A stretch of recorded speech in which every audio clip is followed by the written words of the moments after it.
The one on the left-hand side was obviously your before swing, okay? This one on the right-hand side is now your after. I think we had a few practice swings before. So this is the practice we're trying to encourage you to do. So the elbow stays down.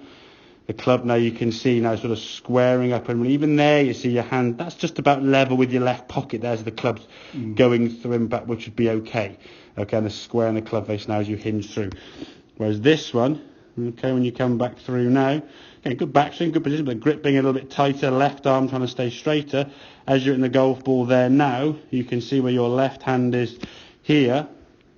Your left hand's further over, okay? Your left elbow's that's on a pinch away, and then when you see the swing coming through, there's daylight now. I clear these lines.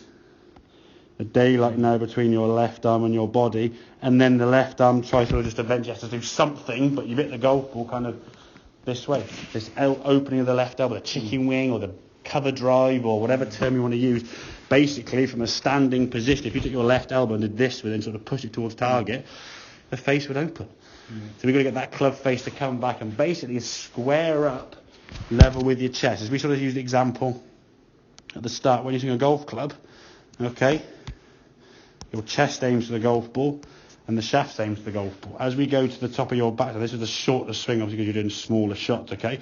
At this point here now on a shorter backswing, the chest aims there and the club faces up here. So that club's got to catch up a lot more than the chest has, okay, and the arms obviously. So when you come back to here now, as your arms and your body start unwinding, you get to here and basically give it that kind of that flick with the wrist or the unhinging of the wrist. That's kind of the old sort of whiplashing kind of sort of sensation, okay? The examples I often give, imagine like a car down the motorway down at 70, it slams the brakes on, and in the back seat you go, flies forward.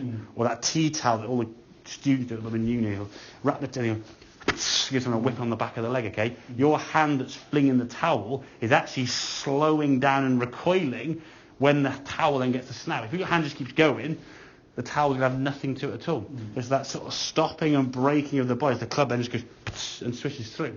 But everyone tries to hit the ball further left and harder by going, come on, go left, and just sort of pull everything to the left. And everything, unfortunately, left arm, left shoulder, weight tends to go this way, okay? Hand tend to go to the left, but the club face is left aiming to the right, and that's the information given to the golf ball. And then we get this kind of spin off to the right there. And then, of course, the more right it goes, the more speed you try to put into it to hit the ball further left. And the further left you swing it, the more spin to the right you get. And you aim further left because you're just frustrated, you get even more spin. And then you start losing distance because you know your ball's going basically this way, rather if you straighten out that line, it's going to be twice the distance. And again, other stuff that's probably been sort of just shouted down your head when you're on the golf course with your friends and YouTube and books and magazines. You're over that golf ball and your brain's in a mash. It's just like, what am I doing? So if we can just try and think, okay, a simple kind of summarise in my head sort of in 4 words, okay? Loose grip, unhinge. Okay, that's it. Okay? If you're tight in the grip, very hard to do this. You're going to tend to be sort of quite rigid and quite stiff, okay? If we can get looser and softer, this elbow can start learning what it needs to do. This elbow's got to be down and rotating in the correct manner, not up here and then have to do it sort of somewhere up here. The later you unhinge the wrist, the less power you'll release into the golf ball, and the information goes to that golf club. So as much as you can, I would do this elbow or rotator cuff exercise. So when it comes out, what actual position should I... So hold if your left arm is down by its side there, okay?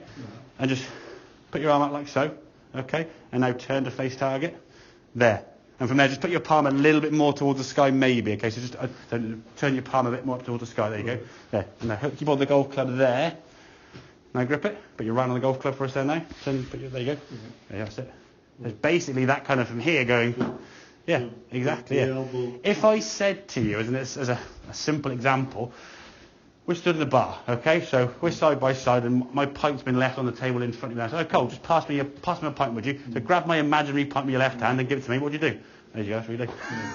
You wouldn't go, there you go, pour on my head, would you? So a lot of the moves that we want to try and do are instinctive moves that you would make when you're not trying to create speed, yeah?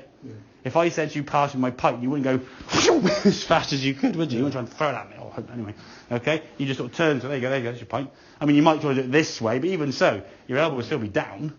It wouldn't be up here somewhere, a straight left arm, okay? So when you want to try and put some speed, it's just getting that left arm. So again, as much as you can, if you say, okay, 3 or 4 minutes a day, whether it's brushing the teeth in the night when you stood there with your one hand brushing your teeth, and your left arm could be doing this, or whatever it may be.